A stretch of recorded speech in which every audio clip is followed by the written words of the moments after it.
Okay guys, good evening and welcome back to my channel.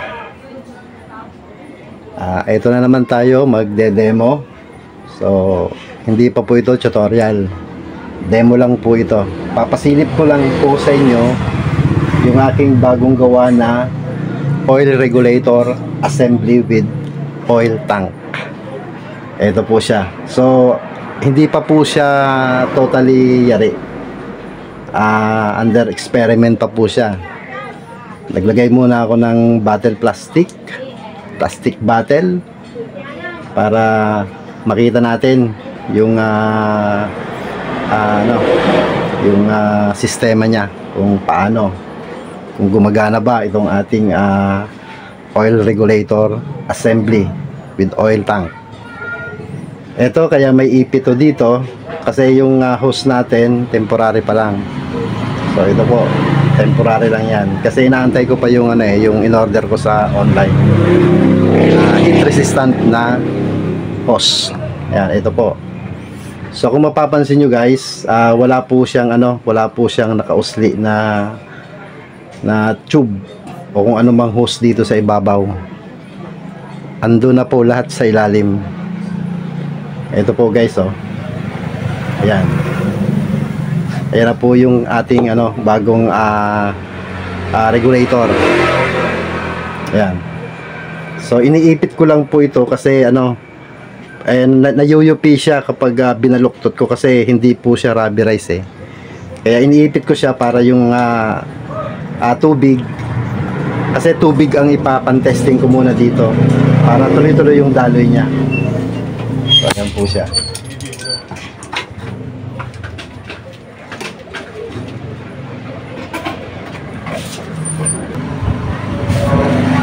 So ngayon guys, ite-testing na natin. Maglalagay tayo ng tubig muna yung patetesting natin. Then tingnan natin kung mare-regulate yung kanyang yung tubig dito sa loob ng chamber. Hindi siya umapaw. Okay guys, lalagyan muna natin ng tubig na may konting kulay. Nilagyan ko ng watercolor. Ito po. So lalagyan natin. Ayan. Lalagyan natin ng tubig na may kulay.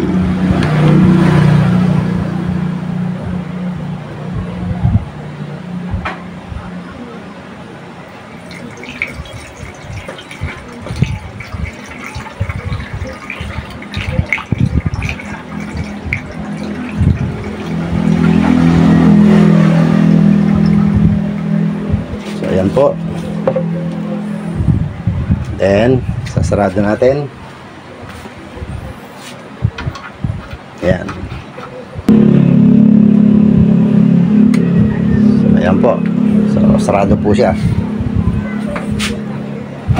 Ayan, open natin yung ating ball valve. Dito sa likod yung ating ball valve. Ito po siya guys. Ito. I-open natin siya para makita natin yung flow ng kanyang tubig. Ayan. Ayan, naka-open na po siya. Ayan. Dali, hindi pantay yung ating hindi pantay yung ating dapat naka-level to eh.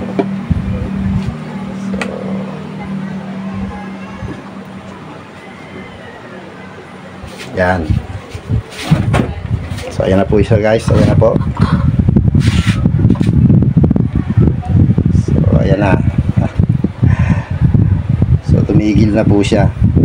Yung level po nito, kung ano yung kasi temporary pa lang to, yung level ng kanyang tubig hanggang dito lang sa may dito sa may top ng ng tube na ito. Hanggang dyan lang po siya. So ayan po. So hindi na po siya tumataas.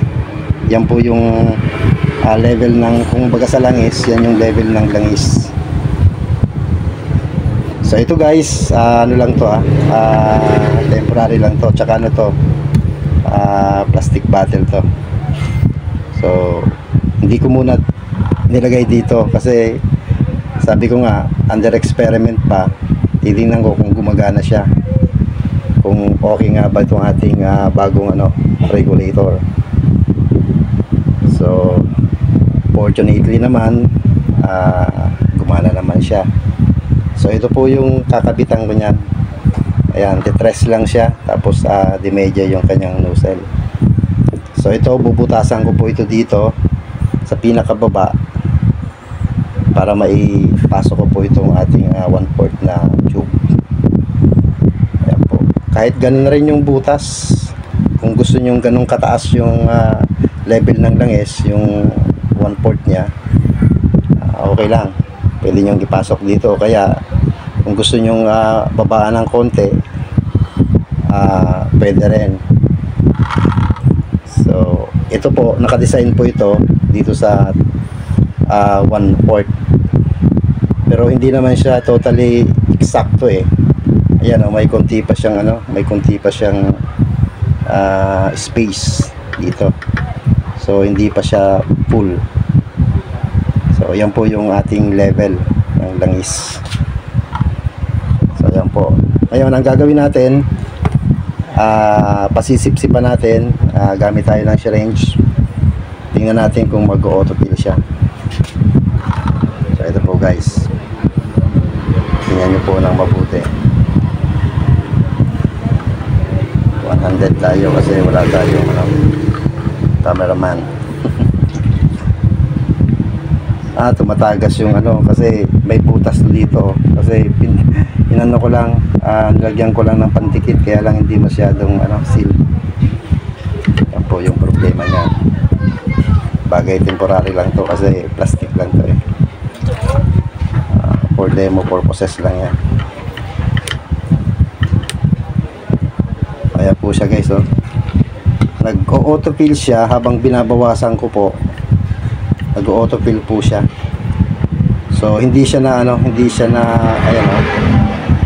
So ayan po. So bawat bawas ko, nagdadagdag po siya.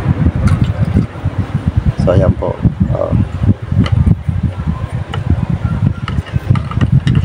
So ayan. Bawat bawas, nagdadagdag siya. Ayan di ba? Kita po ba? Ayan po siya. Ito pong tulo na yan, huwag kayong mag-alala kasi dito lang yan, nag-leak lang yan dito. So siguro kung nandito na yan sa chamber, so hindi na mag-leak yan.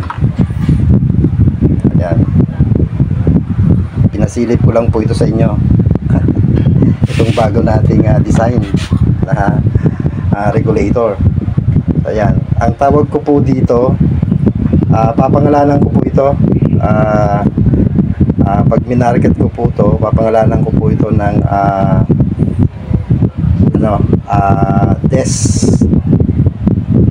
oil regulator assembly with oil tank. Yan, may DES kasi yung ating channel hardest. Parang pinaka signature name natin. Yan, yung ating bagong tawag natin dito, DES oil regulator assembly with oil tank. Ayan, ayan po. So ito guys, huwag kayong mag-alala yan kasi yan, tagas lang yan dito. So wala problema yan. Ang importante dito, ito nare-regulate natin. Ayan. So hindi siya umaapaw. Ayan. Kahit wala po siyang butas, di po talaga siya aapaw.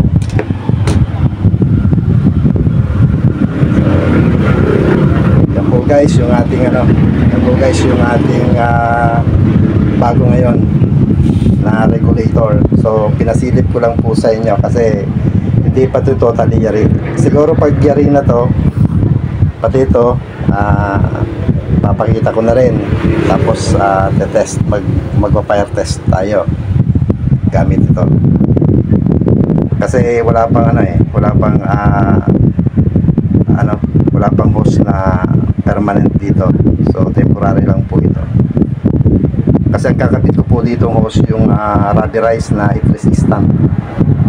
So yan po yung kakabit ko dyan.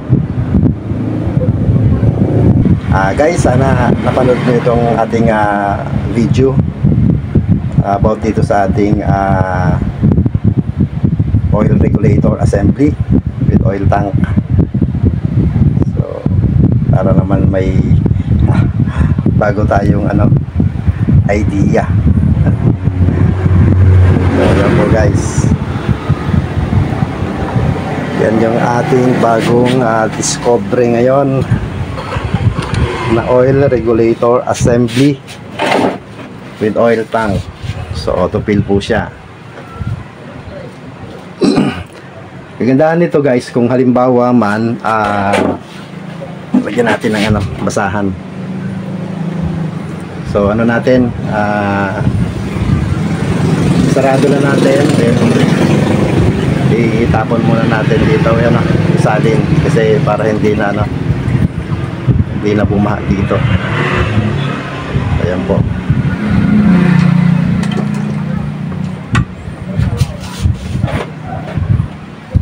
So guys, itong ating bagong oil regulator assembly with oil tank. So kung meron kayong mga luma na mga kalan, yung ang nakakabit pa, yung dito pa nakakabit sa sa gitna yung ating passage ng oil. So pwede nyo po yung tanggalin, then maglagay kayo ng nasaan na ba yung ating dito, temporary na, eto po, po to, 1/4 na coupling, kaso tinabas ko po to. Ayan, ang bili nyo yung buo talaga na coupling. Then bubutasan nyo dito sa gitna, dapat gitna lang. Ayan, halimbawa kung ganito yung harap sa'yo, yan, nasa gitna siya. Then isasagad nyo lang yung butas dito sa pinaka flooring nya, then nakaganyan siya. Ayan. So ayan po siya. Ayan. Then i-welding nyo siya.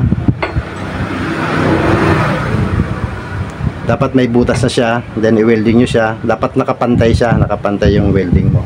Hindi siya nakapataas o hindi siya nakapababa. Dapat naka-level siya, pantay. Then ngayon, pag na-welding mo na siya, so may kakabitan ka na nito, yung dulo nito. Kasi ang ilalagay ko dito, yung may thread dito sa dulo. Ito po, tagalin ko nito. Ito, yung may thread sa dulo. Ayan. Para ang gagawin nyo, siyempre nakakabit na to, dito. Then i-ano nyo na lang, tawag dyan, parang i-screw nyo na lang, ganon. So ayun lang, ganon lang kasimple. So kung meron kayong tawag dyan, yung pinaka case, tawag dyan, case nya. So dapat pag binihit mo siya, ito pahabain ko pa to ng konti para hindi naman siya masyadong malapit. Then kung may case yung estimatein nyo lang na pag pinihit nyo siya, hindi aabot yung tangke doon sa case nyo.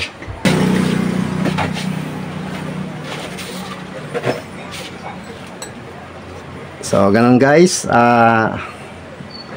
kung halimbawa man i-market ko ito, doon sa mga hindi kayang gawin ito, o kaya doon sa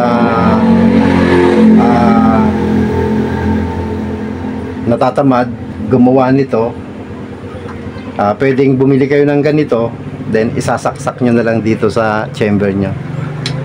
So kung may luma kayong chamber, tulad ng sinabi ko, tanggalin nyo yung dating daanan ng langis, then butasan nyo dito, tapos lagyan nyo ng coupling para ma-thread nyo yung 1/4 na tube dito. So ayun lang po. Meron na kayong kalan. So high tech na yung kalan nyo. So hindi na kayong magpapatak-patak. So ito po yung bago natin ngayon. Tapon muna natin. Ayan. Ito yung bago natin ngayon na kung tawagin ko, papangalanan ko to ng DES Oil Regulator Assembly with oil tank. So ito po yung magiging natin, signature natin, yung bibigyan natin ng pangalan. So ito po siya. So ayan po. So nasa ilalim na po siya. Nasa ilalim na po yung control niya. So kapag sinilip mo siya, kapag tiningnan mo siya sa sa top view, ayan napakasimple, walang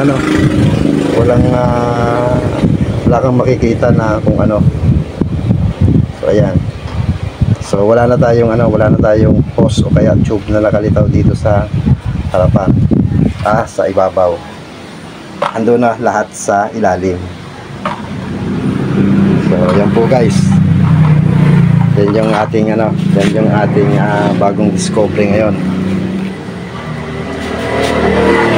Ito yung sinabi ko doon sa latest na video na may ginagawa ako na itong oil regulator assembly.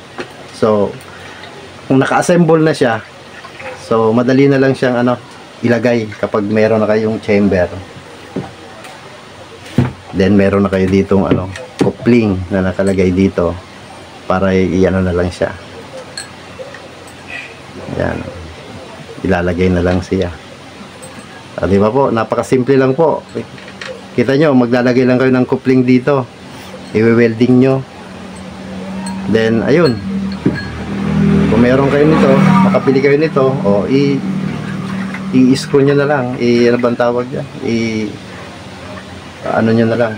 Dito sa thread. Ayan. Sa coupling. Ayan. May ka na. May high-tech na lutuan ka na. Di ba po? Simple lang po kung titingnan, pero medyo mabutinting pong trabaho to.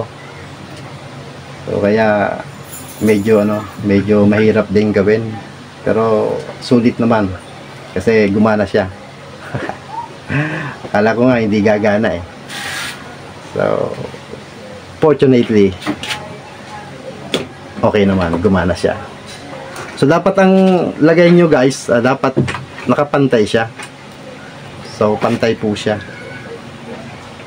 Ito tanggalin na natin. Total naka-demo na natin. Tanggalin na natin. So, ayan. Nangyari yan may coupling dito. Ayan, may coupling siya. Ayan. Nangyari nakalagay na siya dyan sa sa chamber. Dapat pantay lang. Pantayin nyo lang siya. Yung level na ayan. Pantay lang siya para yung flow ng kanyang langis, so dire-diretso. Huwag nyong paganyanin yung nakataas, o kaya huwag nyo namang masyadong nakababa ganyan.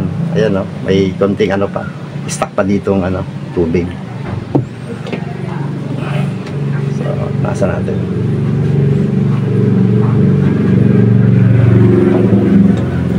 So dapat pantay lang po siya.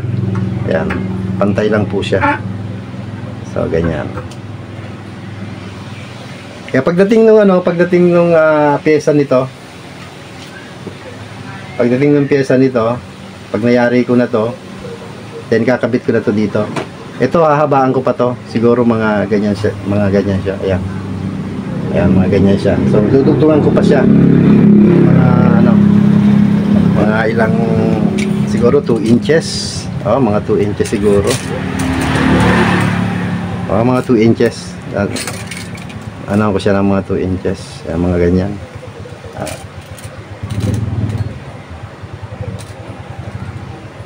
Mga 2 inches o kaya kaya 1.5 inch. So yan po yan. Yan po yung ano niya. Yan po yung setup niya. Nakaganyan siya. So pantay lang po siya. Yan. So kung may ano na kayo, may case na kayo nito, nakaganyan. So estimatein nyo lang na hindi aabot yung ano para mapihit nyo siya. Mapihit nyo ito. Na hindi babangga doon sa frame. Doon nga pala sa frame. Yan, sa frame. So ayan.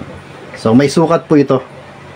So siguro ang standard na sukat ko nito, baka mga ano lang, galing dito, kaya galing dito sa ating ano, tangke, siguro mga ano, mga 7.5, mga ganon, mga 7.5 inch.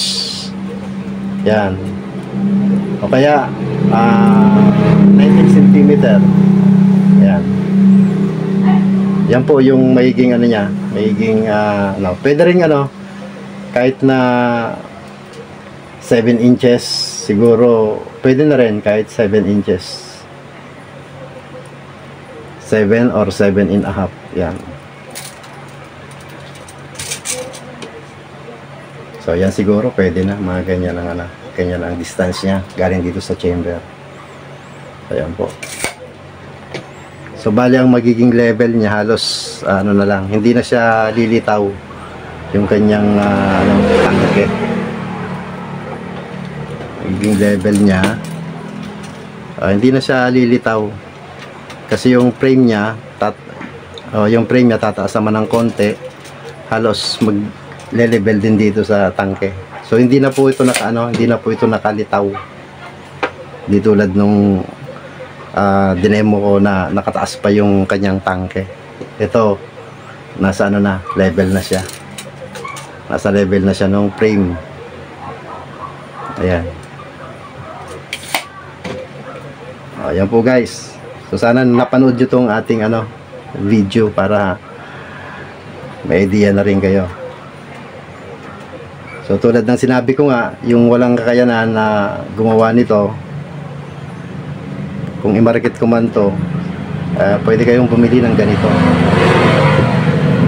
So yung chamber nyo, lalagyan nyo na lang ng ano, coupling para may kabit nyo to. Gano'n lang po guys. Gano'n lang po kasimple yan. Ayan.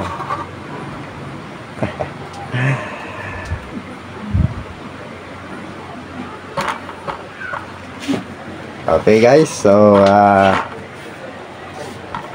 shout out ulit tayo. Ipa-flash ko ulit sa ating screen.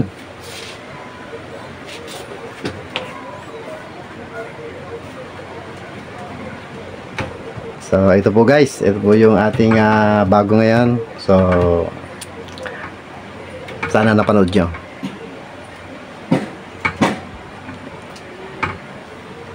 Medyo mahirap gawin pero ano naman, ika nga worth it naman kasi gumana siya. So masaya ako na kahit nahirapan ako gumawa nito, at least gumana. So magaan sa pakiramdam. Di ba? Kasi mahirap yung ano yung gumawa tayo tapos sa pag-test natin pumalpak ang daming hirap, ang daming ano, halos gumastos ka tapos pagdating ng oras palpak. So di ba nakakapanghina. So ito, natutuwa po ako kasi success naman po siya. Kaya thank you Lord. Thank you sa blessings, thank you sa magandang kaisipan na pinagkalo mo po sa akin. Kasi kung hindi po dahil sa iyo, hindi ko po ito may isip. So wala po akong mai-share. So thanks God to all the blessings na dumating sa akin. So yun po guys. So kung bago lang po kayo dito sa aking channel, please subscribe my channel, then paki-like and share na rin para malaman ng iba. Dahil sa lahat ng mga subscriber ko, sa mga nagsusuporta sa aking channel, maraming salamat po sa inyong lahat. So sana napanood nyo to para nagkaroon kayo ng idea, ng panibagong idea ulit. So guys, and again, good evening ulit, and God bless. So bye bye.